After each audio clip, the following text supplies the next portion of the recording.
Fala aí, pessoal, tudo bem? Sou Raul Gazola, estou aqui com a doutora Jaqueline Amar. Há pedidos, depois de um vídeo que nós fizemos com mais de 200 mil visualizações, 18 mil pessoas falando só super bem, e para mim é uma honra enorme estar aqui, que a doutora Jaqueline, ela é geriatra, gerontóloga, estuda a longevidade das pessoas e agora, mais do que nunca, tem um diploma que pouquíssimas pessoas têm no mundo, que é o Fellow. Eu queria que você explicasse, doutora, o que quer dizer esse diploma Fellow? Como é que foi que você adquiriu, que a senhora adquiriu esse diploma tão fantástico?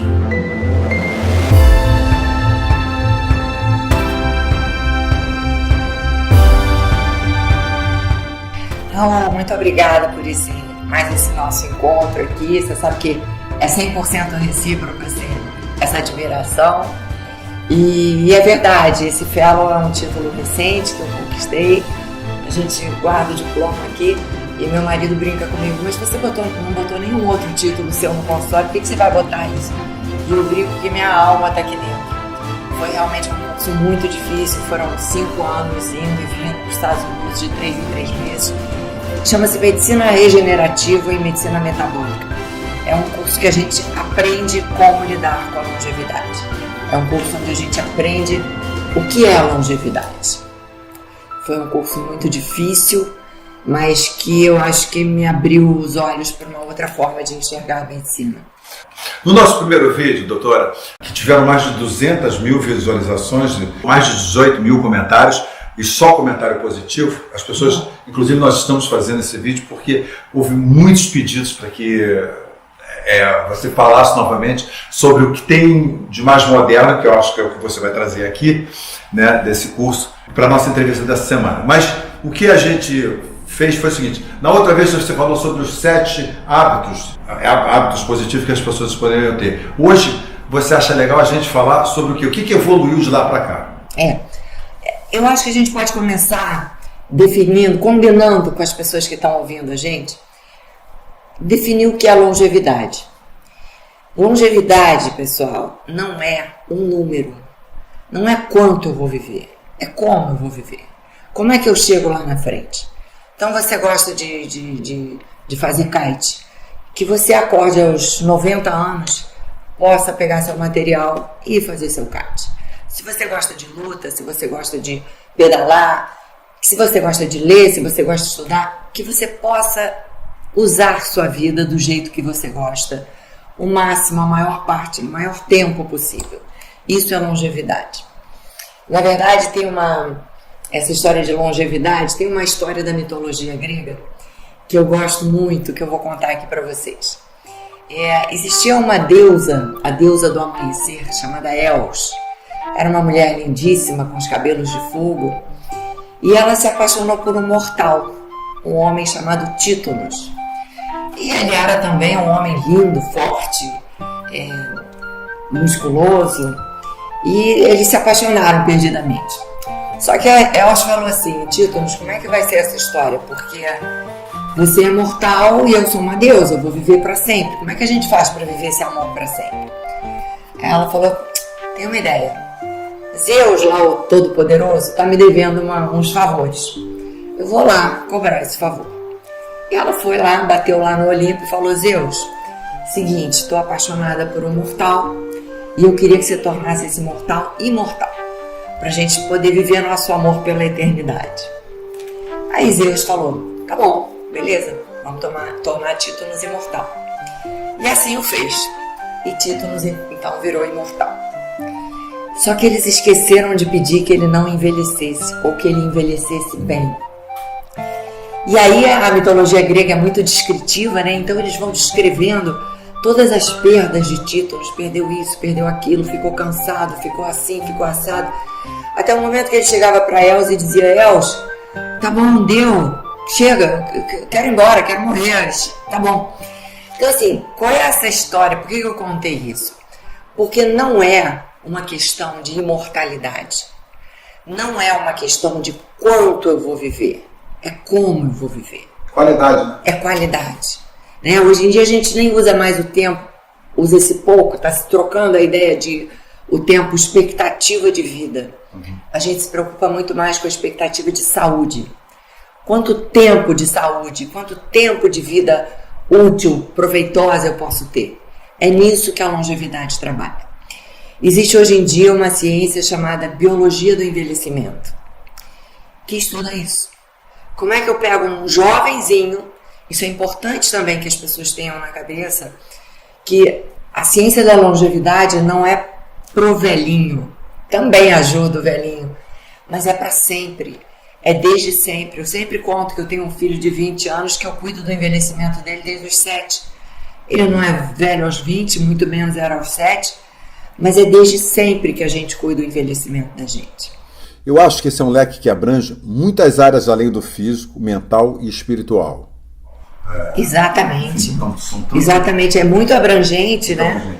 E a gente tem oportunidade de usar cada uma dessas coisas, exatamente. Hoje também, principalmente por conta da pandemia, da quarentena, né? Nós temos muitos jovens que ficaram viciados em jogos de computador. Jovens entre 12 e 20 anos, mais ou menos. Que não tem nada a ver com gostar de jogo ou de jogar, né? Eu tô falando da doença, doutora. Eu tô falando em não comer, em não tomar banho, não dormir. Essas coisas. Exatamente, exatamente. Então, assim, foi legal você falar isso, porque existem comportamentos que, independente da idade, trazem doença física, trazem doença mental. Você vê o exemplo que você está dando. Um jovem que fica ali ligado no joguinho o tempo todo, muito mais do que deveria, nada contra o joguinho, mas o excesso de qualquer coisa que não é legal, né? Ela se privou da luminosidade, que tem um papel importantíssimo no nosso equilíbrio. Ela se privou do exercício físico. Então, são os hábitos da gente, como você falou, num espectro muito abrangente, que vão fazer diferença na nossa saúde. E é isso que a biologia do envelhecimento, quando a gente fala em longevidade, a gente hoje em dia tem uma ciência, como eu falei, chama-se biologia do envelhecimento. E eu trouxe hoje para vocês aqui algumas coisas bem legais, bem novas em relação a isso, a essa questão da longevidade. Todos aqueles 7 tópicos que a gente falou na outra conversa, claro que estão valendo, claro que são super importantes e continuarão sendo. Mas eu queria abordar alguns desses temas de outra forma. Então eu trouxe para começar para vocês, para a gente falar sobre ciclo circadiano. O que é ciclo circadiano? É como você funciona de dia e como você funciona à noite. Você é um Raul, organicamente falando, de dia e outro completamente diferente à noite. As coisas que acontecem dentro de você, num momento e em outro, são completamente diferentes. O que mostra pra gente que talvez tão importante quanto o que a gente faz é o momento em que a gente faz. Ou seja, vamos falar de 4 coisas importantes. Alimentação.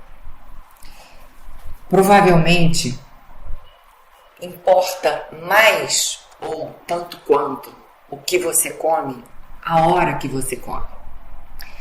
Imagina que você é uma fábrica e você de dia então liga a fábrica. A fábrica ligada está processando tudo, tem capacidade de dar conta de tudo. Só que ela produz lixo, como toda fábrica. Tem um lixo produzido ali. Esse lixo, quando a fábrica desliga, entra o pessoal da limpeza, entra o momento do reparo. Então, quando a gente está falando do nosso organismo, é o lixo celular. São células inflamadas, células potencialmente cancerígenas, células com DNA mutado, né, de forma errada. Ou seja, células que não têm que estar ali, que têm que ser varridas dali de dentro da gente. Isso acontece à noite, quando a gente dorme. Então, o ciclo circadiano é isso. É usar o seu corpo de forma adequada de dia e usar seu corpo, o que ele tem para te dar de forma adequada à noite. Então, o que isso tem a ver com a alimentação? Quando a gente come, vamos falar de um hambúrguer, por exemplo. Se eu comer um hambúrguer meio-dia, ele tem um papel, uma mensagem para dentro do meu corpo completamente diferente do que se eu comer esse hambúrguer 1h da manhã. É aquilo que eu sempre digo, alimento é um bilhete que vai ser lido e respondido pelas suas células. As células, elas conversam lá dentro entre si. Então, chegou um alimento, elas dizem, está na hora da gente processar isso bem, a gente tem material para processar isso bem, Ou vamos guardar e depois a gente dá conta disso, porque agora é hora de fazer outra coisa. Então, a alimentação é fundamental que seja feita num horário e que o teu corpo está ligado, que a fábrica está ligada. Vamos falar isso de forma prática para vocês poderem aproveitar. Acordou? Espera 1, 2 horas para o corpo ligar, para os hormônios responsáveis pela fábrica ligada começarem a ser produzidos, pelas enzimas digestivas começarem a ser produzidas. Esperou 1, 2 horas, começa a comer. E à noite... A gente está falando do café da manhã? Café da manhã. E água? Água tranquilo, água pode tomar. Você pode acordar e tomar água? Pode acordar e tomar sua água, seu chá, qualquer coisa assim. Eu digo comida mesmo, café da manhã. E à noite, 2 a 3 horas antes da hora que a gente vai dormir, a gente deve parar de comer. Pensa que o alimento é energia. Se chega energia, o cérebro diz, opa, tá na hora de ligar a fábrica. Energia para funcionar.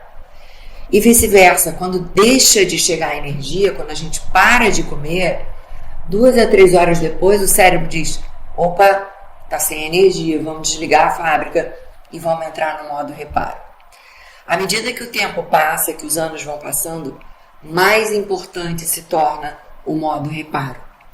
Então, isso é uma prática fácil, uma intervenção fácil, não custa nada, a gente faz aonde a gente estiver e tem um efeito, um impacto na nossa saúde, na velocidade do envelhecimento incrível. Você tinha me dito no bate-papo que a gente teve que você participou de uma experiência de 2 grupos de jovens que comiam as mesmas coisas e faziam os mesmos exercícios, só que em horários completamente diferentes. Um tinha uma rotina rígida para a alimentação e para os exercícios, e o outro comia a hora que queria e fazia exercícios a hora que eles queriam também. Qual foi o resultado disso? Isso é um trabalho que vem do Salk Institute, é um instituto em San Diego que estuda muito longevidade. Eles pegaram 2 grupos de pessoas e estabeleceram a alimentação delas e a quantidade e o tipo de exercício. Para os 2 grupos, a mesma alimentação e a mesma carga e tipo de exercício.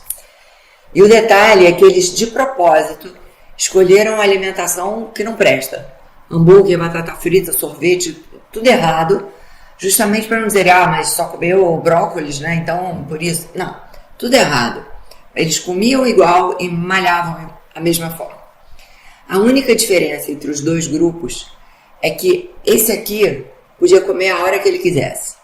Acordou às 3 da manhã, tá a fim de comer uma batata frita, ele vai lá e come. Esse aqui comia as mesmas coisas, mas ele tinha um tempo restrito de alimentação, que a gente chama de tempo de alimentação restrito. Ele podia comer aquilo tudo, mas numa janela de 8 horas. Então começou a comer, 10 da manhã, 8 horas depois ele tinha que acabar. O que ele tinha para comer tinha que ser nesse intervalo. Muito bem. Passados 18 semanas, 4 meses e pouco, eles reavaliaram metabolicamente esses pacientes. E o que aconteceu?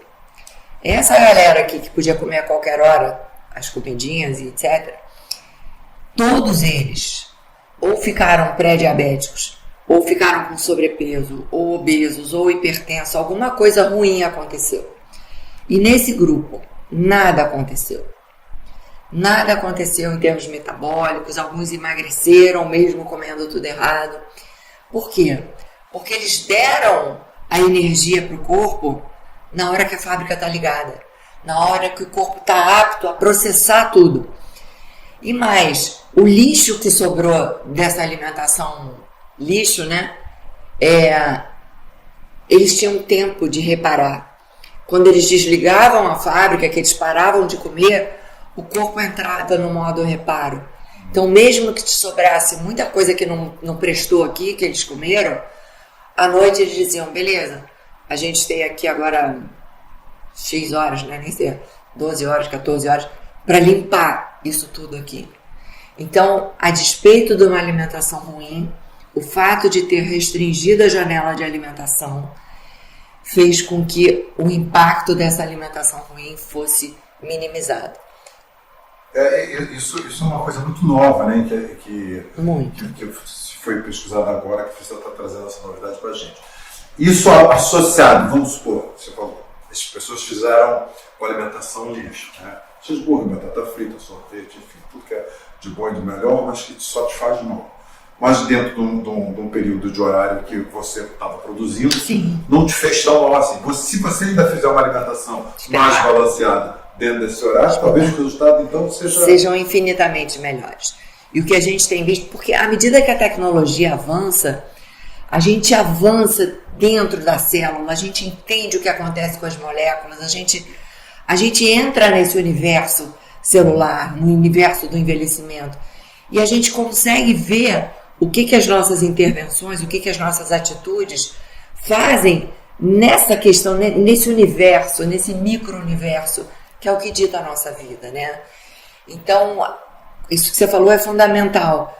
Quando você consegue associar um tempo de alimentação restrito a uma boa dieta e a uma boa carga de exercício, né, adaptado a você, óbvio, você tem um resultado infinitamente melhor. Eu tive que fazer uma outra pergunta que eu acho bem interessante e curioso dentro desse processo. Existe uma hora melhor para se fazer um exercício? Esse é o meu segundo tópico. Ah, que bacana. Você adivinhou. Então, na verdade, a alimentação, quando a gente fala em ciclo circadiano, eu escolhi 4 coisas para falar, para vocês entenderem mais ou menos o que os hábitos, como adaptar os hábitos, como você está perguntando, ao ciclo circadiano e tirar mais proveito disso, né, desses hábitos. Então, o primeiro era a alimentação, para ficar claro para todo mundo, 1 a 2 horas depois que acordou começa a comer e 2 a 3 horas antes de dormir parou de comer. A segunda coisa é o exercício que você perguntou. É claro que o ser humano se adapta a tudo. Se adapta até ao que não é legal, mas se adapta. Biologicamente falando, o melhor horário para você fazer exercício é durante o dia, é de manhã, é quando seu cortisol está alto, quando seus hormônios estão em plena produção. É o melhor horário, biologicamente falando, para você se exercitar. É claro que tem gente que criou o hábito de fazer exercício à noite, diz, não, só consigo fazer à noite e tal. Mas biologicamente, à noite você vai aumentar os hormônios que te despertam, você tem mais chance de atrapalhar a tua fisiologia do sono à noite. Biologicamente não é o melhor horário. E mesmo para as pessoas que já se habituaram a isso, eu dou a dica. Como o teu corpo não foi desenhado para isso, você só criou esse hábito, você pode redesenhar esse hábito. Você pode vir de encontro à sua biologia. Vai mudando devagar. Eu não acredito muito em mudanças drásticas. A partir de amanhã mudou tudo. Não. Vai devagar. Se você malha às 8 da noite, passa a malhar às 6, 7. Aí ficou tranquilo, se adaptou. Vai às 5. Vai mudando. Vai dando informação para o seu corpo. Seja gentil com o seu corpo. Diga a ele devagar. Vamos mudando. Vamos para outro caminho. Vamos para o caminho melhor. Que leva a gente para um ambiente melhor, um ambiente biológico melhor. Associando isso que você está falando, do primeiro tema, pra gente, quando a gente vai malhar, a gente tem que ter parado de comer, não ter parado? Como é que funciona isso? Isso é uma outra coisa bem legal para a gente discutir, que era assunto para mais um papo inteiro. Existem algumas formas, né? Por exemplo, para quem malha de manhã, salvo as pessoas que querem fazer hipertrofia, que estão trabalhando para um aumento de massa muscular, mas quando a gente fala em saúde, em manter o corpo legal, em se sentir bem com o seu corpo, nada de nenhuma competição de fisiculturismo, eu gosto muito da ideia de malhar em jejum.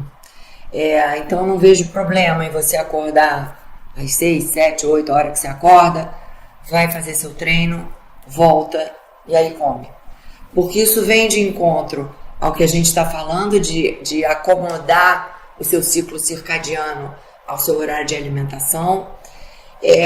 E tem, na verdade, os benefícios do jejum, que a gente um dia pode sentar para conversar, são inúmeros, que vão muito além da ideia de emagrecer. Certo. Na verdade, o que eu costumo dizer, o que emagrece não é o período de jejum. O que emagrece é o que você come no período que você está se alimentando. Outro dia atendi uma moça que fazia 18 horas de jejum todo dia e ela estava bem acima do peso dela e eu falei, nossa, mas 18 horas é bastante, você não consegue emagrecer por quê? O que você come nessas horas que sobram de janela de alimentação? Ela disse, doutora, também depois de 18 horas sem comer, eu tô com tanta fome que eu como qualquer coisa. E aí ela se atracava com sorvete, com brownie. Então assim, não adiantou nada, tadinha, ela tava fazendo um esforço danado de 18 horas. Então assim, eu gosto de explicar para as pessoas que o jejum não é a sua maior arma para emagrecer. O jejum é a maior arma para desacelerar o envelhecimento e para cuidar de células doentes. Então, eu acho que o jejum bem administrado, orientado por alguém que entenda, cada um às vezes tem uma doença, alguma coisa, tem que ser orientado. Não adianta você sair fazendo jejum e acabou. Existem diferentes formas de jejum. Existem milhares, muitas formas. Exato. Existem os mais radicais, que ficam 5 dias sem comer. Existem uns que fazem uma coisa que chama-se... É como se você mimetizasse o jejum. São 5 dias de uma baixíssima ingesta calórica durante 5 dias a cada 3, 4 meses.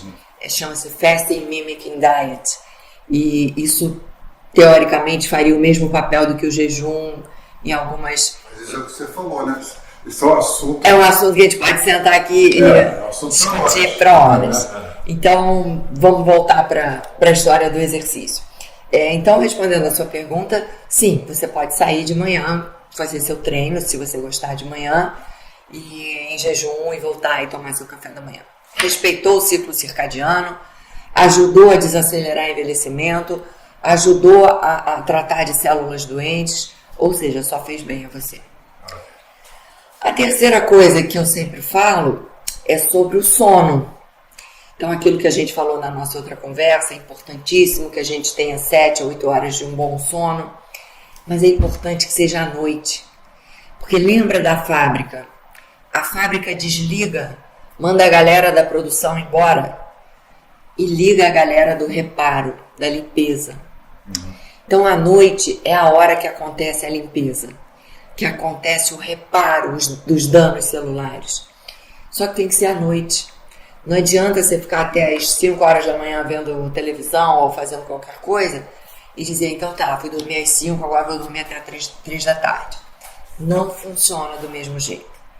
São as mesmas, 7, 8 horas de sono, mas não funcionam biologicamente como elas têm que funcionar. Então, sono é à noite. Mas a gente tem um problema com relação ao sono e de noite, que é que depois dessa pandemia, eu insisto em falar assim, isso que sim, porque marcou a vida de muita gente. Que é a ansiedade, né? A preocupação, não sei, às vezes depressão. E tem gente que tem muita dificuldade de dormir. E isso atrapalha todo o teu processo do dia seguinte. Sim. De alimentação, de exercício, de disposição, de tudo. E aí você teria de tratar isso? Eu acho exatamente isso, assim. As pessoas, eu acho que foi legal você falar sobre isso, porque as pessoas meio que se adaptam a isso e criam mecanismos, né, de, já que eu não durmo mesmo, então eu vou ver televisão, vou fechar aquelas séries que estão faltando e tal. Eu acho que não é se acomodar ao que está errado. Está errado, não vai te fazer bem? Mas eu estou acostumado. Mas não te faz bem. Biologicamente, essa conta vai chegar. Então, procura uma ajuda. Tem tantas armas que a gente usa, desde coisas naturais, enfim, coisas mais leves, tipo, existe essa coisa de óleos essenciais, eu, na verdade, antigamente não acreditava, não. Até que eu assisti uma aula de neuronutrição, e onde a professora então mostrou que os aromas, apesar de ser nutrição, né, mas os aromas entravam na aula, como os aromas afetam o teu funcionamento cerebral. Então, por exemplo, aqui no consultório, quando a gente entra, tem uma essência de lavanda. Na verdade, eu botei porque eu gostava, depois é que eu fui aprender. E a lavanda, você entra aqui, você começa a sentir esse cheiro, você estimula o seu cérebro a produzir um neurotransmissor chamado GABA, que é um neurotransmissor que acalma. Quando a gente toma Lexotan, diazepam, essas coisas, o que a gente faz é produzir GABA no cérebro. Ou seja, essa sensação de relaxamento, de diminuir a ansiedade, pode vir com um simples óleo essencial de lavanda, por exemplo. Olha que incrível. Incrível. Então, isso é ciência. Isso é entender como as coisas fazem seu cérebro funcionar. Então, a dica que eu poderia dar para quem está com o ciclo aí torcido é procurar alguém que oriente. Eu vou ter que tomar a tarja preta. Não, não é isso. Tem um monte de coisas que a gente faz antes para não precisar na tarja preta, chegar na tarja preta. Você falou mesmo que tem uma série de coisas que você pode fazer naturais, né? Você yoga, meditação. Exato. Tem gente que faz meditação, enfim, tudo é um tem um papel enorme. Tem um trabalho muito legal. Você sabe que o cortisol é o hormônio do estresse. Existem alguns trabalhos, mas esse particularmente me chamou a atenção. É um trabalho que mostra que meia hora de meditação, eles pegaram indivíduos, colheram o nível de cortisol deles, nem no sangue, foi na saliva, e depois esses indivíduos fariam meia hora, 40 minutos de meditação, bem feita. Acabava a meditação, eles colhiam novamente os índices de cortisol desse indivíduo. E despencava o nível de cortisol, o nível do hormônio do estresse. Então, é isso que você está falando. É claro que existe medicação e a gente deve usar a medicação quando tem indicação, mas tem uma gama enorme de intervenções, de hábitos, de sugestões que a gente tem para fazer com que você entre no seu ciclo circadiano de forma adequada. Isso é bem legal. Uma outra coisa que eu gosto sempre de falar é sobre sexo. Sexo é prazeroso, obviamente, a qualquer hora. Tem até uma... A qualquer hora. Mas tem até uma passagem, fizeram uma pergunta para o Einstein, se ele faria sexo por dinheiro. E ele respondeu, mas escuta, eu até trabalho por dinheiro, como eu não faria sexo por dinheiro?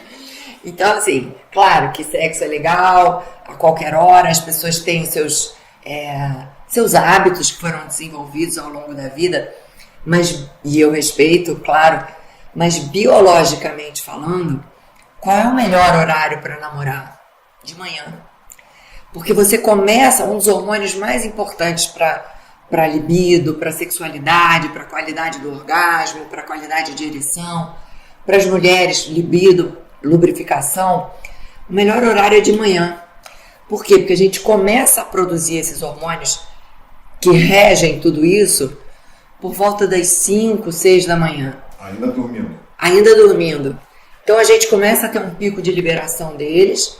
Esse pico atinge o máximo ali, é individual, óbvio, mas por volta de 8, 9, e começa a cair por volta das 10. Então eu tenho alguns pacientes que eu brinco assim, olha só, tá com uma namorada nova, não chama para jantar, chama para tomar um café da manhã, porque é o seu melhor, fisiologicamente falando. É o melhor momento, biologicamente falando, para a sexualidade. Então, assim, eu trouxe 4 exemplos práticos do dia a dia, onde eu tento mostrar para vocês que aproveitar o seu ciclo circadiano, aproveitar o seu momento de produções de hormônios, de como você funciona, como você foi desenhado para funcionar. Eu sempre digo o seguinte, você é a máquina perfeita. É que a gente dá uma estragada nela de vez em quando, né?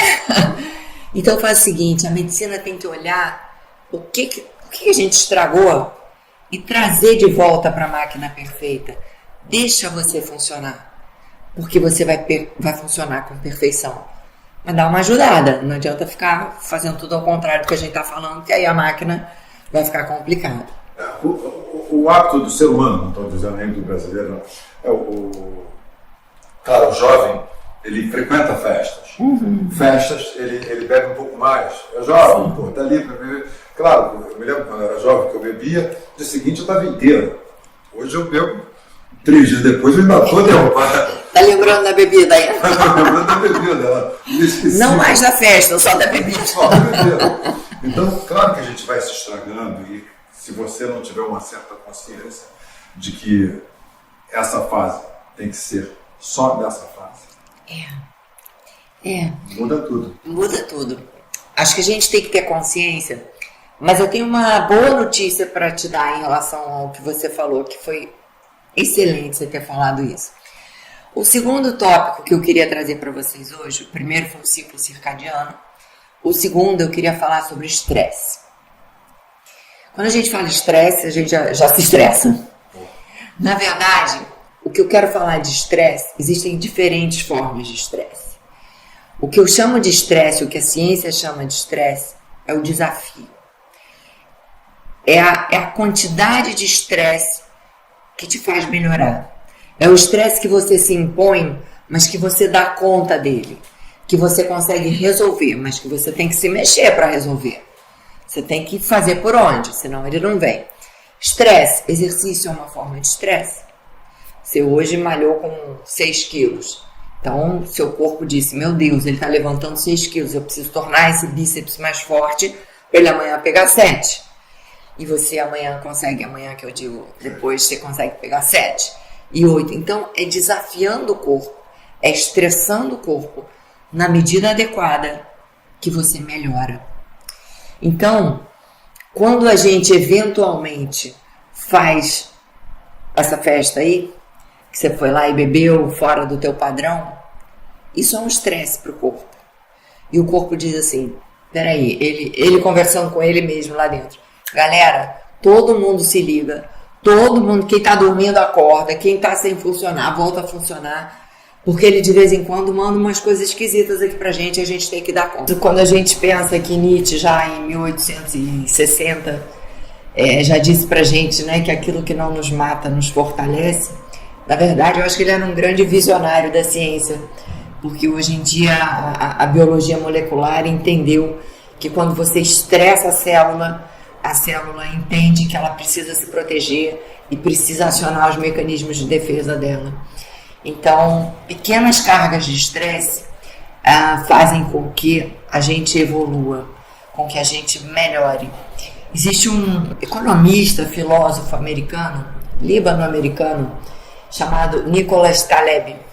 Ele escreveu há uns 10 anos atrás um livro chamado Antifrágil, onde ele fala uma coisa muito interessante. Ele diz que o oposto do frágil não é o robusto. Vou explicar melhor. O oposto do frágil, segundo ele, é o antifrágil. O que é isso? Se o indivíduo, ou a situação, ou a empresa, mas vamos falar de gente, que é a nossa área. Quando o indivíduo é frágil, ele tem um baque da vida, seja ele financeiro, seja ele amoroso, seja ele na saúde, ele se desestrutura e acabou. Ele é frágil. Quando ele é robusto, ele tem o mesmo baque e nada acontece, ele não se abala, mas ele também não melhora. O que ele diz, e eu acho isso muito legal, que é o antifrágil e que a gente deve buscar essa antifragilidade, é que se eu sou antifrágil, eu tenho esse baque na vida, no amplo espectro, eu dou uma desestruturada, mas eu me reorganizo e volto mais forte. Eu volto melhor do que eu era. Então, na saúde, a gente deve provocar. Quando eu digo sobre o estresse, a gente deve provocar o corpo. O jejum é uma forma de estresse, o exercício é uma forma de estresse. Pequenas cargas que a gente se impõe, pequenos compromissos, sejam intelectuais, sejam, enfim. A gente deve se impor esse tipo de coisa para que a gente melhore. E a gente não tem limite no melhorar. Então, usem isso. Com cautela, para não ser demais, mas... escutando o corpo também. Exatamente, escutando o corpo. Então, a gente falou sobre o ciclo circadiano, a gente falou sobre o estresse, bem organizado. Falamos sobre o sono. Falamos sobre o sono. E eu queria falar uma terceira coisa. Falamos sobre o sexo também. Falamos sobre o sexo. Na verdade, a gente falou sobre alimentação, sexo, sono e exercício ligados ao ciclo circadiano. Como organizar essas 4 atividades, né? Dentro de tantas, a gente buscou 4 para vocês botarem em prática isso hoje. Eu queria falar um terceiro item que talvez seja o mais importante de todos esses. Esse item, na verdade, é um verbo. Esse verbo é ousar. Não adianta nada vocês ouvirem tudo isso, vocês lerem um bocado, vocês aprenderem um bocado, se vocês não ousarem botar isso em prática. Ousem. Ousem amar de outro jeito, ousem treinar de outro jeito, ousem se alimentar de outro jeito, ousem fazer as coisas de outro jeito. Mas ousem. A vida sem ousadia fica muito sem graça. Ousem, porque o resultado virá. Acredita. Não, eu acho super bacana isso que você está falando, porque muita gente faz muitos planos, né? Tem projetos, tem planos, tem sonhos, e eles acreditam que o universo vai trazer isso tudo para eles. Que eu também acredito que o universo vai trazer. Mas se você não ousar, se você não partir para a ação, se você não quiser mudar um pouco, o seu resultado vai ser, como a gente já sabe, né? Você quer resultados diferentes fazendo as mesmas coisas, não tem. Exato. Então tem que usar. Nos dias de hoje, tudo que a gente está vivendo, que a gente está vendo, a ousadia é muito bacana. É muito. Eu costumo dizer, sem querer ser dramática, vou te mostrar aqui uma coisa. Eu costumo mostrar para os meus pacientes, quando eu sinto que eles têm um pouco de dificuldade de ousar, que ele tem dificuldade de botar tudo isso em prática, dificuldade de ter essa força interior que a gente tem que ter. Eu mostro isso aqui, sem querer dramatizar, mas eu mostro isso aqui dizendo assim, olha só, quando a gente nasceu, Deus fez assim, virou sua ampulheta, sua areinha está caindo. Use sua vida, use seu tempo, porque a gente tem um tempo. Use sua ampulheta a seu favor, sempre. Existe uma única coisa que você não pode mudar na sua vida, não importa quanto você tem de saúde ou não tem, quanto você tem de dinheiro ou não, chama-se tempo. Tempo, exato. Então, use seu tempo. Ouse fazer as coisas. Ouse usar tudo isso que o Raul está levando para vocês. Façam, ousem. Ousar. Isso. A gente às vezes sabe de muitas coisas, né? E fica só na sabedoria. Exato. Né? Quantas vezes todo mundo sabe que tem que comer melhor, mas não ousa comer, porque eu começo segunda, né? A famosa segunda-feira. Todo mundo quer começar segunda-feira. Por isso que eu acho que o Ano Novo traz muito essa É verdade, essa prática, postura. todo mundo faz. Não, ano que vem, tá? Ano que vem ninguém vai me aguentar. Ano que vem eu vou arrebentar geral. Ele segura. Só que ele esqueceu que o Réveillon ele encheu a cara. Já começou mal, né?